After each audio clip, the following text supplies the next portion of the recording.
باشمهندس خالد، اهلا وسهلا، ازي ديت حضرتك يا استاذ احمد؟ الله يخليك. دي ترومبة زيت الفتيس. بتاع ام جي 5. دي اللي عامله قلق بقى لها فتره. دي اللي عامله. ما كنتش اعرف اصلا الموضوع ده بدا ينتشر بالشكل دوت. يمكن عشان خاطر انا كنت متابع مع التوكيل مش متابع بره. بس لقيت لما جيت هنا لقيتك الموضوع ده متكرر. يعني حتى النهارده بالصدفه كده دي عربيه ام جي 5. فيها برضه نفس المشكله. بس انت قلت لي حاجه تانية اسالك عليها. انت بركب هنا استيراد. ودي بتركب فيها جديد، ترومبه جديده. ودي تقريبا نفس الحكايه برضو.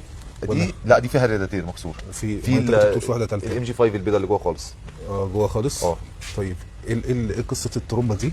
انا كنت نزلت الصوت بتاع ترومبه كده من يومين. تمام. وممكن هبقى احطه لهم الفيديو تاني في الكومنتس، يعني او اللي عايز يدخل يبص عليه يوم 27/10 تقريبا او 26/10 نازل الفيديو اللي عايز يعرف ده صوت الترومبه ولا لا.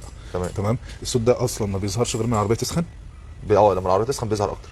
يعني العربيه بارده غالبا ما بيظهرش اصلا صوت الزنه ديت. طيب انا هبقى انزل لهم الصوت تاني عشان هو احنا كنا عايزين نعمله هنا بس لازم العربيه تسخن بالظبط. مفيش وقت للكلام ده. طيب خلينا نعرف كده انت ليه بتغيرها هنا استيراد وليه بتغيرها هنا جديد؟ بص والله بترجع في الاول وفي الاخر لحسب امكانيات العميل بالظبط. طب الاستيراد اغلى ولا الجديد؟ لا الجديد اغلى.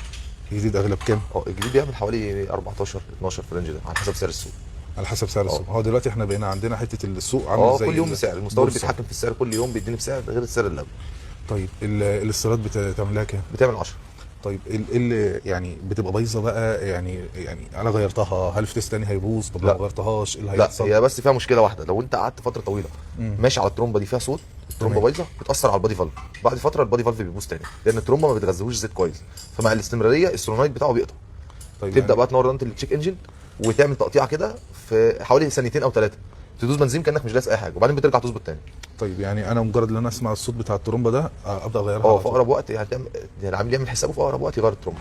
اقرب وقت يعني اللي هو حسب الصوت بقى او حسب مش كده، لا في اقرب وقت اول ما يسمع صوت الترومبه يعمل حسابه يغير على طول. ما يستناش عشان ما ياثرش على حاجه ثانيه. بس بادي فالف لو باظ بيتغير بادي فالف بس لا بيتغير بادي فالف بس يعتبر بنفس سعر الترومبه. يعني هيبقى بدل 14 هيبقى 8. انت قلت لي الاستيراد بكام؟ الاستيراد ب 10. الاستيراد ب 10 فرق ال 4000 جنيه. طب الفرق ده يعني يستاهل الفرق ما بين الجديده والاستيراد؟ والله ما يستاهلش. يعني الجديده طبعا عمرها الافتراضي لسه ما بداش غير الاستيراد طبعا بتيجي من بره تسمع ماشي بره غير اللي ماشي هنا بس طبعا مشي، لكن الجديده لسه ما اشتغلتش اصلا. الافضل يعني الجديد بالظبط، يعني مش الافضل الاستيراد. لا الجديده طبعا. طب الحجم الموضوع ده انتشر بشكل كبير ولا يوميا بيجي لي عربيه فيها ترومبه زيت؟ انت سيبك من اللي بيجي لك، انت بيجي لك انا ما اعرفش بيجي لك كام في الميه من الموضوع. عموما خلاص يعني احنا نعمل فوتنج على الموضوع عشان اقدر اعرف الرقم، لان انا بصراحه ما كنتش بسمع الكلام دوت، ما بسمعش على الترومبه دي غير في الفتره الاخيره. وعشان حضرتك بتتعامل مع التوكيل وكده فالتوكيل بيغير في تيس كامل ما عندوش اوبشن الترومبه والكلام ده.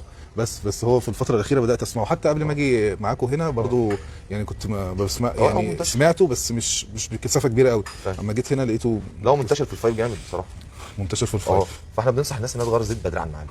هو اسباب تلف يعني سبب التلف الرئيسي انت شايفه هو ما بيأثرش على الترومبه بشكل صريح، هو بيأثر على البليه بتاعت القارون اللي هي بليه الكولين الداخلي.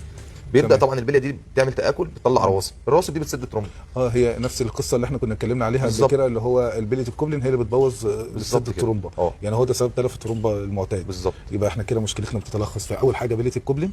المفروض ان احنا نغيرها مجرد ان احنا بنشوف فيها ونه. بالظبط كده. هي لو اتغيرت في الوقت دوت مش هترحم من الترومبه وهترحم من البادي فالف، مش هتلحق تروح للحته دي. بالظبط كده. يبقى هو بليه الكوبلين هي السبب الرئيسي بالنسبه لنا لما بتبوظ. هي بتبوظ الترومبه. بالظبط. طيب احنا كده عرفنا الحته فين، ومعاها بقى تغيير الزيت في مواعيده والكلام ده كله. هي اهم حاجه تغيير، ما هو تغيير الزيت في مواعيده قبل مواعيده كمان مش هيمنع بليه القارون ان هي تبوظ، فبالتالي هتمنع الترومبه ان هي تبوظ، بالتالي مش هيبقى في اي رواسب بتخش على البادي فالف.